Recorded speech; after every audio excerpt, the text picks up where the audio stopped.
मेरे प्यारे देशवासियों, मन की बात में आप सबका स्वागत है। आज मन की बात की शुरुआत युवा देश के युवा, वो गर्मजोशी, वो देशभक्ति, वो सेवा के रंग में रंगे नौजवान। आप जानते हैं ना, नवंबर महीने का चौथा रविवार हर साल एनसीसी डे के रूप में मनाया जाता है। आमतौर पर हमारी युवा पीढ़ी को फ्रेंडशिप डे बराबर याद रहता है, लेकिन बहुत लोग हैं जिनको एनसीसी डे भी उतना ही याद रहता है। तो चलिए आज एनसीसी के बारे में बातें हो जाए, मुझे भी कुछ यादें ताजा करने का अवसर मिल जाएगा। सबसे पहले तो एनसीसी के सभी पूर्व और मौजूदा कैडेट्स को एनसीसी डे की बहुत बहुत शुभकामनाएं देता हूं, क्योंकि मैं भी आप ही की तरह कैडेट रहा हूं और मन से भी आज भी अपने आप को कैडेट मानता हूं। यह तो हम सबको पता ही है कि एनसीसी यानी नेशनल कैडेट कोर दुनिया के सबसे बड़े यूनिफॉर्म यूथ ऑर्गेनाइजेशंस में भारत के एनसीसी एक है। यह एक ट्राई सर्विसेज ऑर्गेनाइजेशन है जिसमें सेना, नौसेना, वायुसेना तीनों ही शामिल है। लीडरशिप, देशभक्ति, सेल्फलेस सर्विस, डिसिप्लिन, हार्डवर्क, इन सबको अपने कैरेक्टर का हिस्सा बनाने, अपने हैबिट्स बनाने की एक रोमांचक यात्रा मतलब एनसीसी। इस जर्नी के बारे में कुछ और अधिक बातें करने के लिए आज फोन कॉल से कुछ नौजवानों से, जिन्होंने अपने एनसीसी में भी अपनी एक जगह बनाई है, आइए उनसे बातें करते हैं। साथियों, आप सब कैसे हैं? जय हिंद प्रधानमंत्री जी। जय हिंद। सर, मेरा नाम जूनियर अंडर ऑफिसर तरन्नुम खान है। तरन्नुम, आप कहाँ से हैं? मैं दिल्ली की रहने वाली हूँ सर। अच्छा, तो एनसीसी में कितने साल, कैसे कैसे अनुभव रहे आपके? सर, मैं एनसीसी में 2017 में भर्ती हुई थी एंड ये 3 साल मेरी जिंदगी के सबसे बेहतरीन साल रहे हैं सर। वाह, बहुत सुनकर के अच्छा लगा। सर, मैं आपको बताना चाहूंगी कि मेरा सबसे अच्छा अनुभव जो रहा, हाँ, एक भारत श्रेष्ठ भारत कैंप में रहा था। हाँ, ये हाँ। हमारा कैंप अगस्त में हुआ था, जिसमें एनईआर नॉर्थ ईस्टर्न रीजन के बच्चे भी आए थे। उन कैडेट्स के साथ हम 10 दिन के लिए रहे। हमने उनका रहन सहन सीखा, हमने देखा कि उनकी लैंग्वेज क्या है, उनका ट्रेडिशन, उनका कल्चर। हमने उनसे ऐसी कई सारी चीजें सीखी, जैसे वाइजो में का मतलब होता है हेलो। वैसे ही हमारी कल्चरल नाइट हुई थी, उसके अंदर उन्होंने हमें अपना डांस सिखाया। तेहरा कहते हैं उनके डांस को। हाँ, हाँ। और उन्होंने मुझे मेखाला पहनना भी सिखाया। मैं हाँ। सच बताती हूँ, उसके अंदर बहुत खूबसूरत हम सभी लग रहे थे, दिल्ली वाले एज वेल एज हमारे नागालैंड के दोस्त थे। हम उनको दिल्ली दर्शन पर भी लेके गए थे, जहाँ हमने उनको नेशनल वॉर मेमोरियल और इंडिया गेट दिखाया। वहाँ पे हमने उनको दिल्ली की चाट भी खिलाई, भेलपूरी भी खिलाई, लेकिन उनको थोड़ा तीखा लगा, क्योंकि जैसे उन्होंने बताया हमको कि वो ज्यादातर सूप पीना पसंद करते हैं, थोड़े उबली हुई सब्जियां खाते हैं, तो उनको खाना तो इतना भाया नहीं। लेकिन उसके अलावा हमने उनके साथ काफी पिक्चर्स खींची, काफी हमने अनुभव शेयर करे अपने। आपने उनसे संपर्क बनाए रखा है? जी सर, हमारे संपर्क उनसे अब तक बने हुए हैं। चलिए, अच्छा किया आपने। जी सर। और कौन है साथी आपके साथ? जय हिंद सर। जय हिंद। मैं सीनियर अंडर ऑफिसर श्रीहरि जी भी बोल रहा हूँ। मैं बेंगलुरु कर्नाटका का रहने वाला हूँ। और आप कहाँ पढ़ते हैं? सर, बेंगलुरु में क्रिस्टोजन। अच्छा, बेंगलुरु में ही है। Yes sir. बताइए। सर, मैं कल ही यूथ एक्सचेंज प्रोग्राम सिंगापुर से वापस आए थे। अरे वाह, हाँ तो आपको मौका मिल गया वहाँ जाने का। Yes sir. कैसा अनुभव रहा सिंगापुर में? सर, वहाँ पे 6 कंट्री आए थे, जिनमें था United kingdom, United states of America, Singapore, ब्रूने, Hong Kong और नेपाल। जहाँ पे हमें कॉम्बैट लेसन और इंटरनेशनल मिलिट्री एक्सरसाइजेस का एक्सचेंज सीखा था, जहाँ पे हमारा परफॉर्मेंस कुछ ही अलग था सर। जिनमें से हमें वाटर स्पोर्ट्स और एडवेंचर एक्टिविटीज सिखाया था, और वाटर पोलो टूर्नामेंट में इंडिया टीम जीत हासिल किया था सर। और कल्चरल में हम ओवरऑल परफॉर्मर्स थे सर। हमारा ड्रिल और वर्ड ऑफ कमांड बहुत अच्छा लगा था सर उनको। आप कितने लोग थे हरी? 20 लोग सर। हम 10 बॉय 10 गर्ल थे सर। यही भारत के सभी अलग अलग राज्य से थे? हाँ सर। चलिए, आपके सारे साथी आपके अनुभव सुनने के लिए बहुत आतुर होंगे, लेकिन मुझे अच्छा लगा। और कौन है आपके साथ? जय हिंद सर। जय हिंद। मेरा नाम है सीनियर अंडर ऑफिसर विनोले किसो। मैं north eastern region Nagaland state का है सर। हाँ विनोले, बताइए क्या अनुभव है आपका? सर, मैं saint Joseph college Jakhama autonomous में पढ़ाई कर रहे हैं, बीए हिस्ट्री ऑनर्स में। मैंने 2017 साल में एनसीसी ज्वाइन किया और ये मेरे जिंदगी का सबसे बड़ा और अच्छी डिसीजन था सर। एनसीसी के कारण हिंदुस्तान में कहाँ कहाँ जाने का मौका मिला है? सर, मैंने एनसीसी ज्वाइन किया और बहुत सीखी था और मैंने अपॉर्चुनिटीज भी बहुत मिली थी और मेरा एक एक्सपीरियंस था वो मैं आपको बताना चाहता है। मैंने इस साल 2019 जून महीने से एक कैंप अटेंड किया, वो है कंबाइंड एनुअल ट्रेनिंग कैंप और वो सातोले कॉलेज कोहिमा में हेल्ड किया। इस कैंप में 400 कैडेट्स ने अटेंड किया। तो नागालैंड में सारे आपके साथी जानना चाहते होंगे हिंदुस्तान में कहाँ गए, क्या क्या देखा, सब अनुभव सुनाते हो सबको? Yes sir. और कौन है आपके साथ? जय हिंद सर, मेरा नाम जूनियर अंडर ऑफिसर अखिल है। हाँ अखिल, बताइए। मैं रोहतक हरियाणा का रहने वाला हूँ सर। हाँ मैं दयाल सिंह कॉलेज दिल्ली यूनिवर्सिटी से फिजिक्स ऑनर्स कर रहा हूँ। हाँ हाँ। सर, मुझे एनसीसी में सबसे अच्छा डिसिप्लिन लगा है सर। वाह। इसने मुझे और ज्यादा रिस्पॉन्सिबल सिटीजन बनाया है सर। एनसीसी कैडेट की ड्रिल, यूनिफॉर्म मुझे बेहद पसंद है। कितने कैंप करने का मौका मिला, कहाँ कहाँ जाने का मौका मिला? सर, मैंने 3 कैंप किए हैं सर। मैं हाल ही में इंडियन मिलिट्री एकेडमी देहरादून में अटैचमेंट कैंप का हिस्सा रहा हूँ। कितने समय का था? सर, ये 13 दिन का कैंप था सर। अच्छा। सर, मैंने वहाँ पर भारतीय फौज में अफसर कैसे बनते हैं उसको बड़े करीब से देखा है और उसके बाद मेरा भारतीय फौज में अफसर बनने का संकल्प और ज्यादा दृढ़ हुआ है सर। वाह। और सर, मैंने रिपब्लिक डे परेड में भी हिस्सा लिया था और वो मेरे लिए और मेरे परिवार के लिए बहुत ही गर्व की बात थी। शाबाश। मेरे से ज्यादा खुशी मेरी माँ थी सर। हाँ। जब हम सुबह 2 बजे उठकर राजपथ पर प्रैक्टिस करने जाते थे तो जोश हमें इतना होता था कि वो देखने लायक था। बाकी फोर्सेस कंटिजेंट के लोग जो हमें इतना प्रोत्साहित करते थे, राजपथ पर मार्च करते वक्त हमारे रोंगटे खड़े हो गए थे सर। चलिए, आप चारों से बात करने का मौका मिला और वो भी एनसीसी डे पर। मेरे लिए बहुत खुशी की बात है क्योंकि मेरा भी सौभाग्य रहा कि मैं भी बचपन में मेरे गांव के स्कूल में एनसीसी कैडेट रहा था।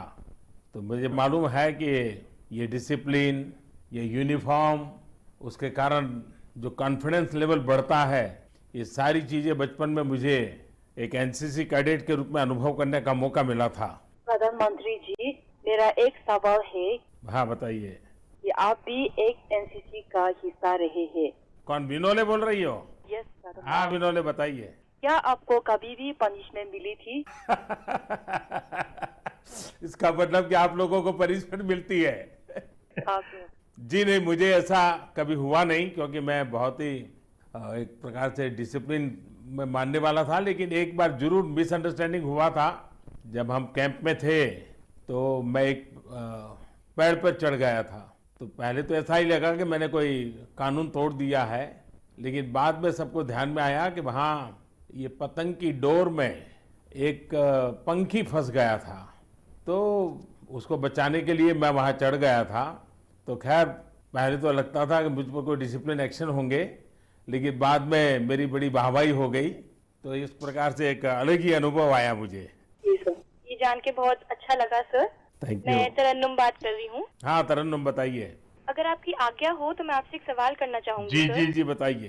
सर, आपने अपने संदेशों में हमें कहा है कि हर भारतीय नागरिक को 3 सालों में 15 जगह तो जाना ही चाहिए। आप हमें बताना चाहेंगे कि हमें कहाँ जाना चाहिए और आपको किस जगह जाके सबसे अच्छा महसूस हुआ था? वैसे मैं हिमालय को बहुत पसंद करता रहता हूँ हमेशा, लेकिन फिर भी मैं भारत के लोगों से आग्रह करूंगा कि अगर आपको प्रकृति से प्रेम है, घने जंगल, झरने, एक अलग ही प्रकार का माहौल देखना है, तो मैं सबको कहता हूँ आप नॉर्थ ईस्ट जरूर जाइए। ये मैं हमेशा बताता हूँ। और उसके कारण नॉर्थ ईस्ट में टूरिज्म भी बहुत बढ़ेगा, इकोनॉमी को भी बहुत फायदा होगा और एक भारत श्रेष्ठ भारत के सपने को भी वहाँ मजबूती मिलेगी। लेकिन हिंदुस्तान में हर जगह पे बहुत कुछ देखने जैसा है, अध्ययन करने जैसा है और एक प्रकार से आत्मसात करने जैसा है। प्रधानमंत्री जी, मैं श्री हरि बोल रहा हूँ। जी हरि, बताइए। मैं आपसे जानना चाहता हूँ कि आप एक पॉलिटिशियन ना होते तो आप क्या होते? अब ये तो बड़ा कठिन सवाल है क्योंकि हर बच्चे के जीवन में कई पड़ाव आते हैं। कभी ये बनने का मन करता है, कभी वो बनने का मन करता है। लेकिन ये बात सही है कि मुझे कभी राजनीति में जाने का मन नहीं था, न ही कभी सोचा था। लेकिन अब पहुंच गया हूं तो जी जान से देश के काम आऊं उसके लिए सोचता रहता हूं। और इसलिए अब मैं यहाँ न होता तो कहाँ होता, ये सोचना ही नहीं चाहिए मुझे।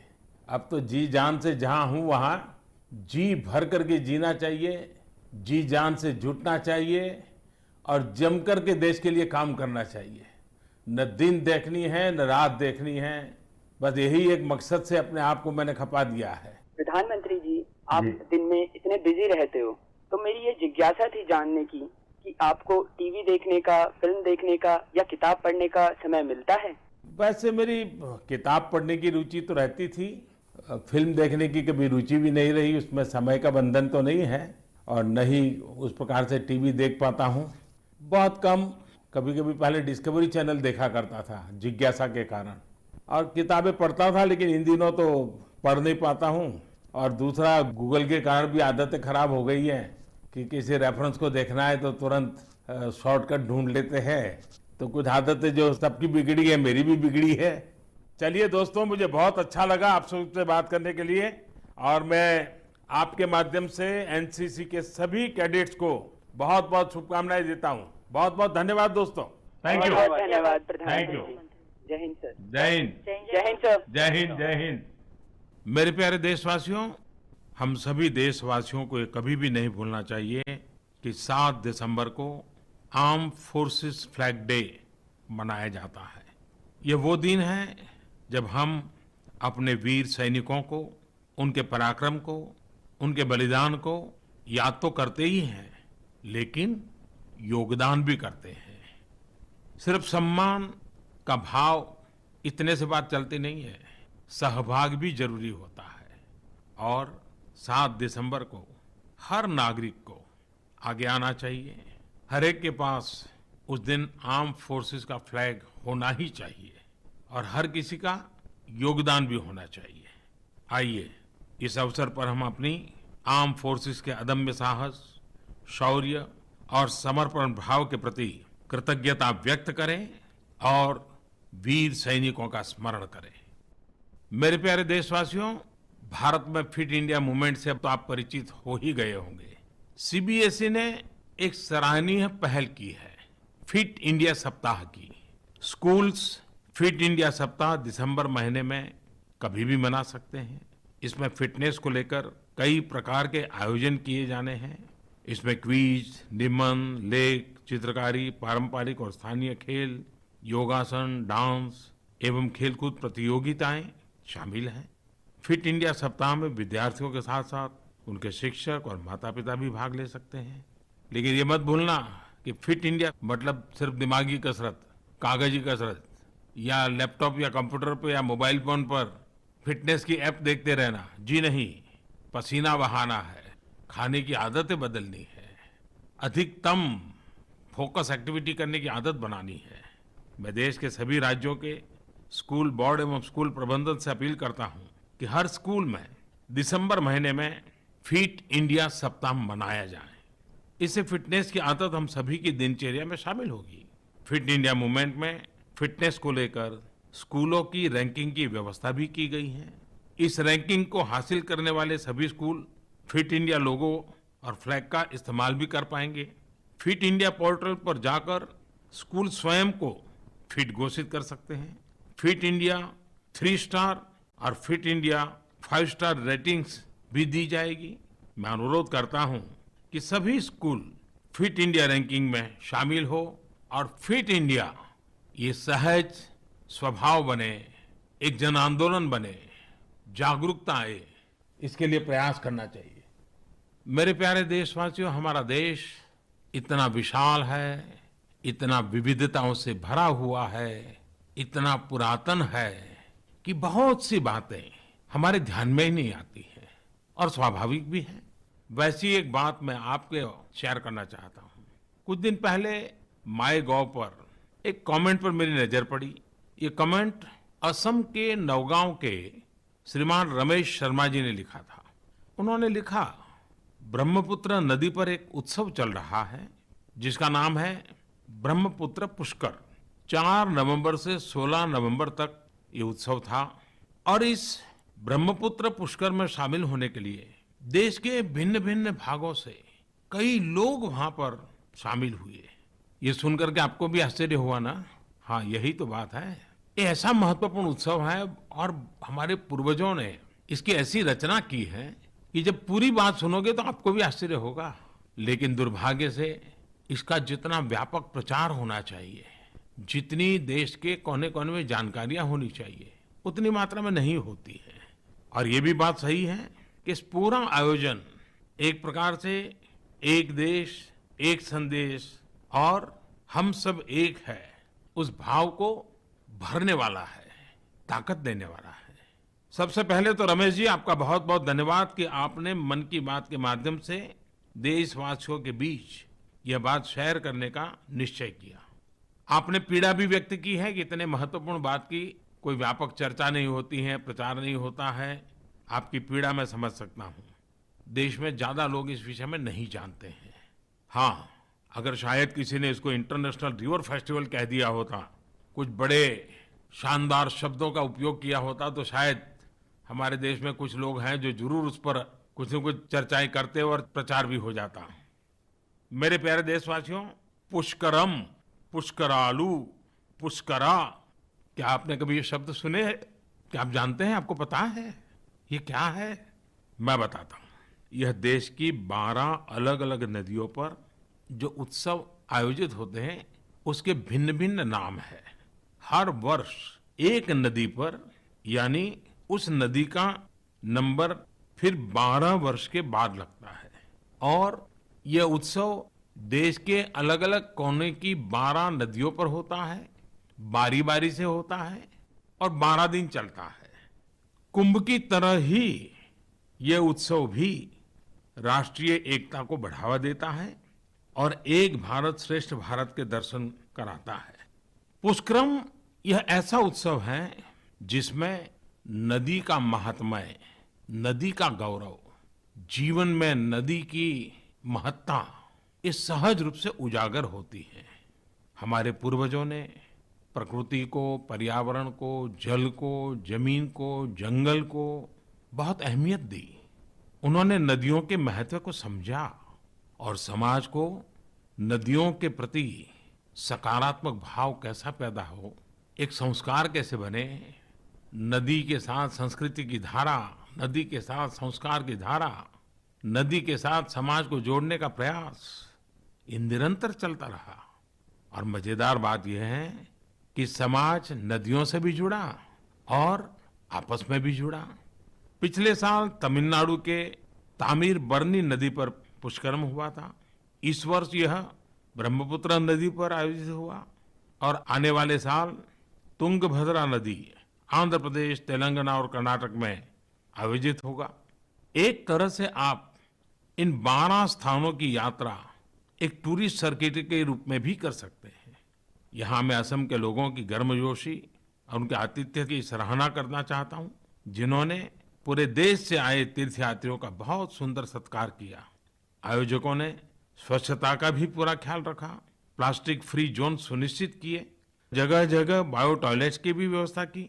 मुझे उम्मीद है कि नदियों के प्रति इस प्रकार का भाव जगाने का ये हजारों साल पुराना हमारा उत्सव भावी पीढ़ी को भी जोड़े। प्रकृति, पर्यावरण, पानी, ये सारी चीजें हमारे पर्यटन का भी हिस्सा बने, जीवन का भी हिस्सा बने। मेरे प्यारे देशवासियों, नमो ऐप पर मध्य प्रदेश से बेटी श्वेता लिखती है और उसने लिखा है, सर मैं क्लास 9th में हूँ। मेरी बोर्ड की परीक्षा में अभी 1 साल का समय है, लेकिन मैं स्टूडेंट्स और एग्जाम वॉरियर्स के साथ आपकी बातचीत लगातार सुनती हूँ। मैंने आपको इसलिए लिखा है क्योंकि आपने हमें अब तक ये नहीं बताया है कि अगली परीक्षा पे चर्चा कब होगी। कृपया आप इसे जल्द से जल्द करें। अगर संभव हो तो जनवरी में ही इस कार्यक्रम का आयोजन करें। साथियों, मन की बात के बारे में मुझे यही बात बहुत अच्छी लगती है। मेरे युवा मित्र मुझे जिस अधिकार और स्नेह के साथ शिकायत करते हैं, आदेश देते हैं, सुझाव देते हैं, यह देखकर मुझे बहुत खुशी होती है। श्वेता जी, आपने बहुत ही सही समय पर इस विषय को उठाया है। परीक्षाएं आने वाली हैं, तो हर साल की तरह हमें परीक्षा पर चर्चा भी करनी है। आपकी बात सही है, इस कार्यक्रम को थोड़ा पहले आयोजित करने की आवश्यकता है। पिछले कार्यक्रम के बाद कई लोगों ने इसे और अधिक प्रभावी बनाने के लिए अपने सुझाव भी भेजे हैं और शिकायत भी की थी कि पिछली बार देर से हुआ था, परीक्षा एकदम से निकट आ गई थी। और श्वेता का सुझाव सही है कि मुझे इसको जनवरी में करना चाहिए। एचआरडी मिनिस्ट्री और माईगॉव की टीम मिलकर इस पर काम कर रही है, लेकिन मैं कोशिश करूंगा कि इस बार परीक्षा पे चर्चा जनवरी के शुरू में अब बीच में ही हो जाए। देश भर के विद्यार्थी साथियों के पास दो अवसर हैं। पहला, अपने स्कूल से ही इस कार्यक्रम का हिस्सा बनना। दूसरा, यहाँ दिल्ली में होने वाले कार्यक्रम में भाग लेना। दिल्ली के लिए देश भर से विद्यार्थियों का चयन माईगॉव के माध्यम से किया जाएगा।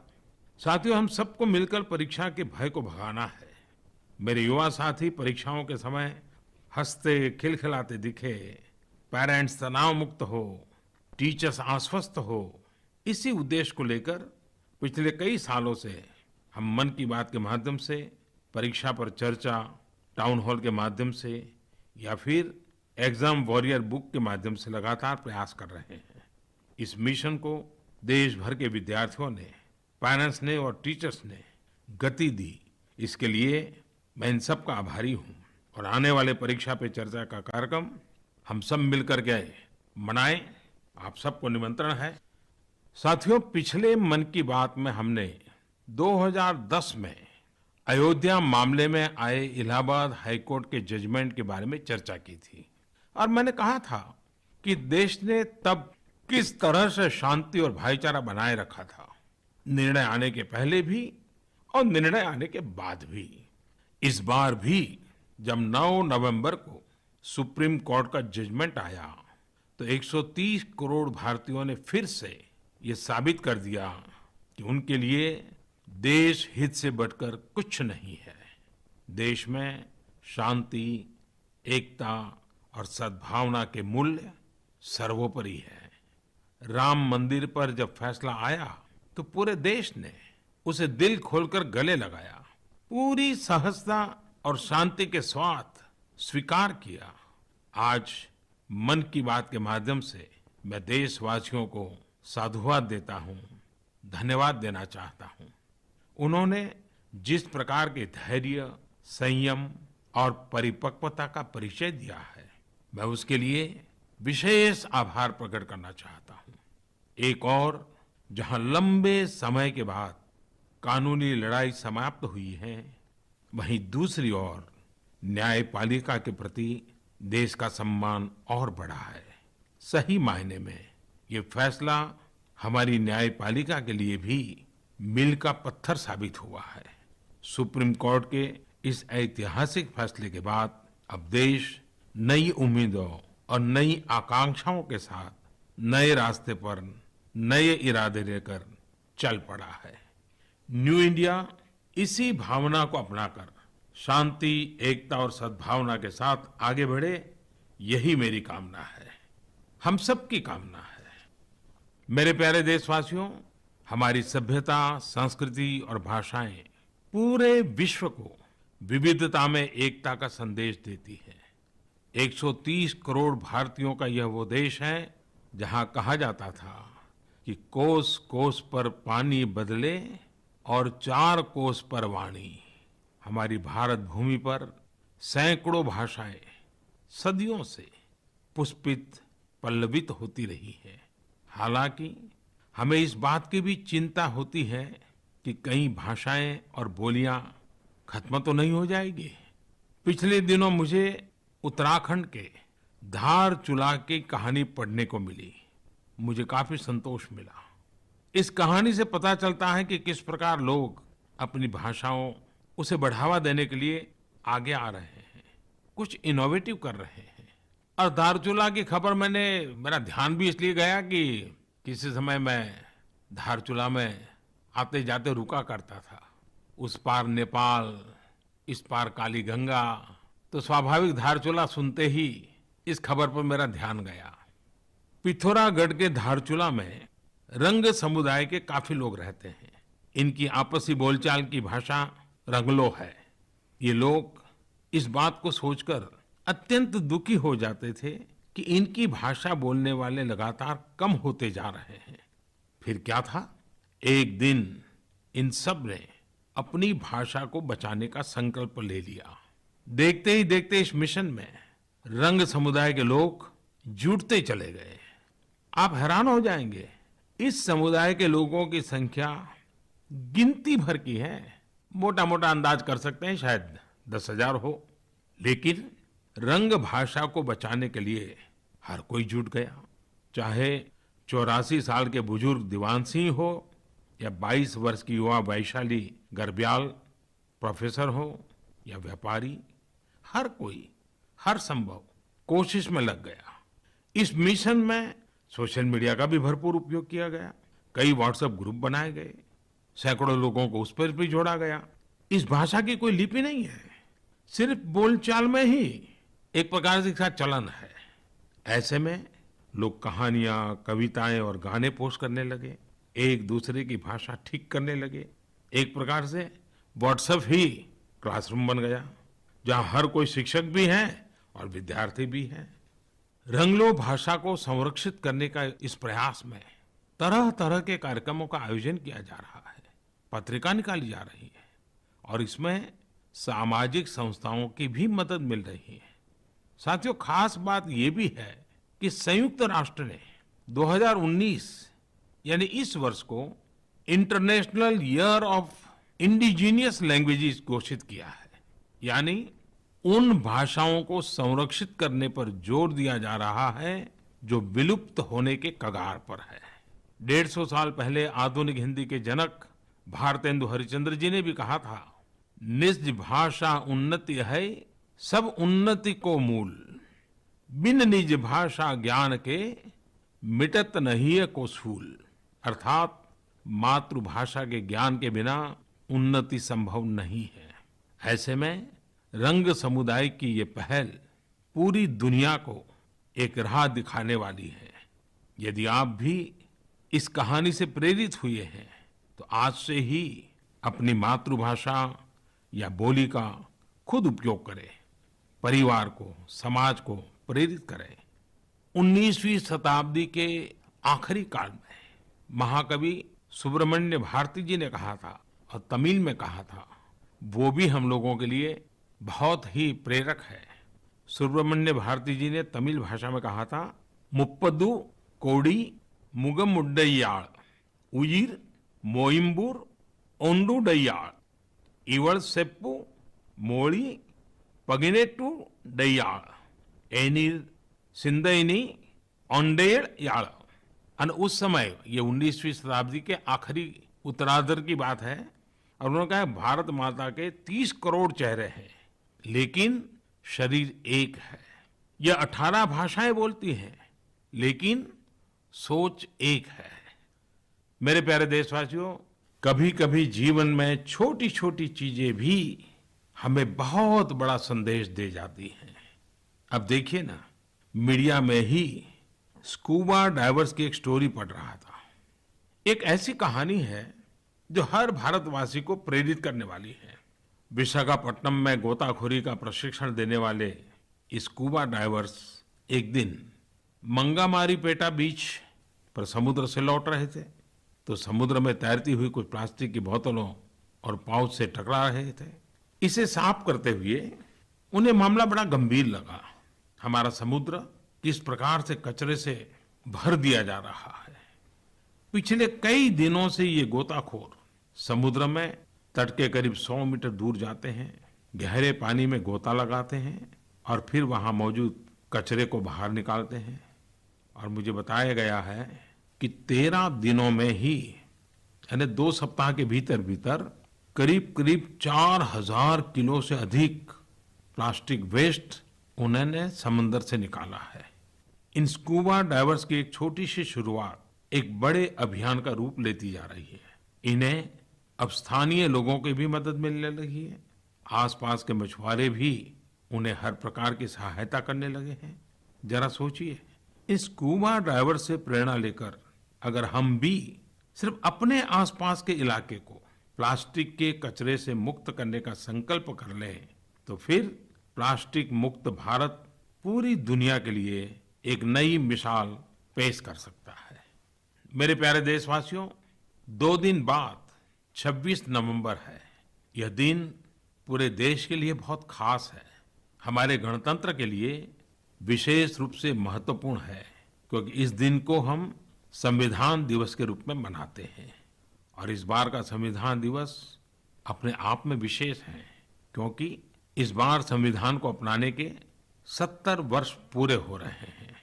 इस बार इस अवसर पर पार्लियामेंट में विशेष आयोजन होगा और फिर साल भर पूरे देश भर में अलग अलग कार्यक्रम होंगे। आइए इस अवसर पर हम संविधान सभा के सभी सदस्यों को आदरपूर्वक नमन करें, अपनी श्रद्धा अर्पित करें। भारत का संविधान ऐसा है जो प्रत्येक नागरिक के अधिकारों और सम्मान की रक्षा करता है, और यह हमारे संविधान निर्माताओं की दूरदर्शिता की वजह से ही सुनिश्चित हो सका है। मैं कामना करता हूं कि यह संविधान दिवस हमारे संविधान के आदर्शों को कायम रखने और राष्ट्र निर्माण में योगदान देने की हमारी प्रतिबद्धता को बल दे। आखिर यही सपना तो हमारे संविधान निर्माताओं ने देखा था। मेरे प्यारे देशवासियों, ठंड का मौसम शुरू हो रहा है। गुलाबी ठंडी महसूस हो रही है। हिमालय के कुछ भाग बर्फ की चादर ओढ़ना शुरू किए हैं, लेकिन ये मौसम फिट इंडिया मूवमेंट का है। आप, आपका परिवार, आपके मित्र वर्तुल, आपके साथी मौका मत गंवाइए। फिट इंडिया मूवमेंट को आगे बढ़ाने के लिए मौसम का भरपूर फायदा उठाइए। बहुत बहुत शुभकामनाएं, बहुत बहुत धन्यवाद।